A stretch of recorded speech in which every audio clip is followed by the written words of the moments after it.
We've been sold a lie. A carefully crafted, multi-billion-dollar lie. The lie is that the system is clean, that the science is pure, that your doctor's recommendation is sacred, untouched by the grubby hands of commerce.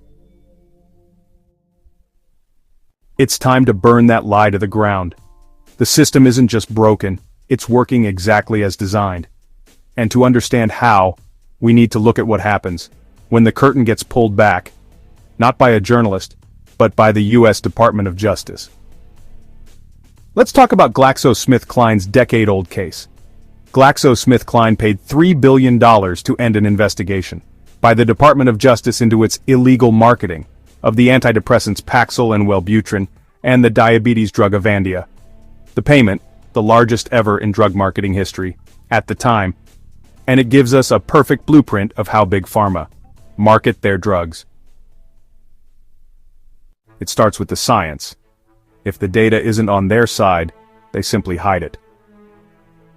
GSK had a study showing their antidepressant Paxil made teenagers more suicidal, more violent. GSK's response was to bury it because the timing was bad. Columbine's shooting tragedy had just happened.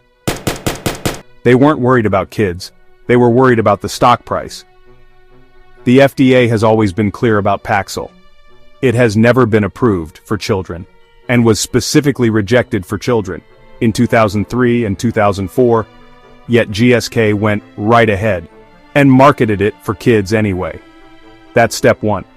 Suppress the truth, and go ahead with your plan anyway. Step 2. Corrupt the messengers. The doctors. How do you do that? You turn them from medical professionals into paid brand ambassadors. By as late as 2005, GSK had a list of 5,800 child psychiatrists prescribing Paxil to kids, of which 1,424 were child psychiatry specialists. GSK didn't just send sales reps to promote Paxil.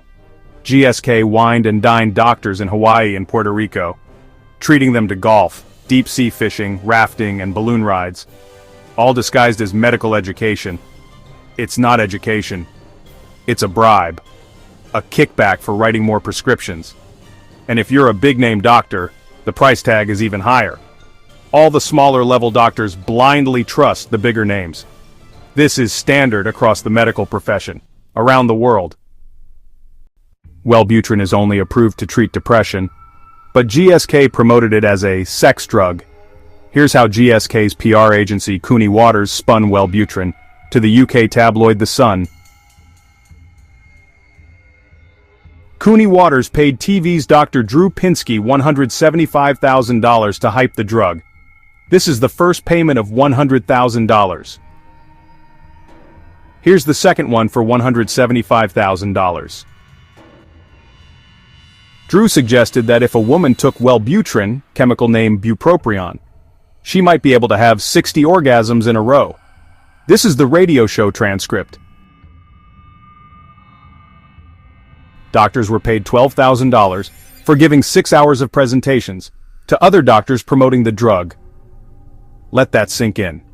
A doctor on the air, paid $250,000 by a drug company, making outrageous, unscientific claims to push a product for a use it was never approved for. This is the system. This is how it works.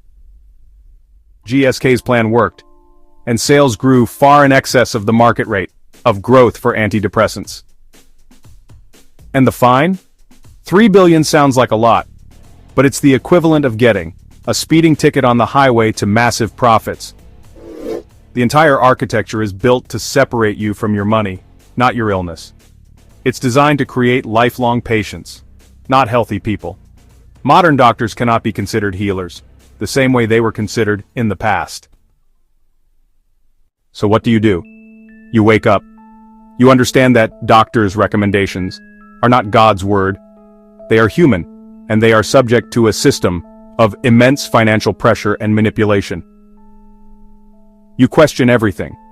You ask your doctor, is this off-label? What are the studies you've read? Are you getting any kickbacks, any speaker fees from the company that makes this? If they get defensive, that's your answer. The next time you see a drug ad, Or a doctor on TV talking about a new miracle pill? Remember this case? Remember the paid vacations, the buried studies, the bought and paid for medical advice. This isn't about health. It's about money. And the playbook is still in use. Stop trusting. Start verifying. It's not a healthcare system. It's a cartel.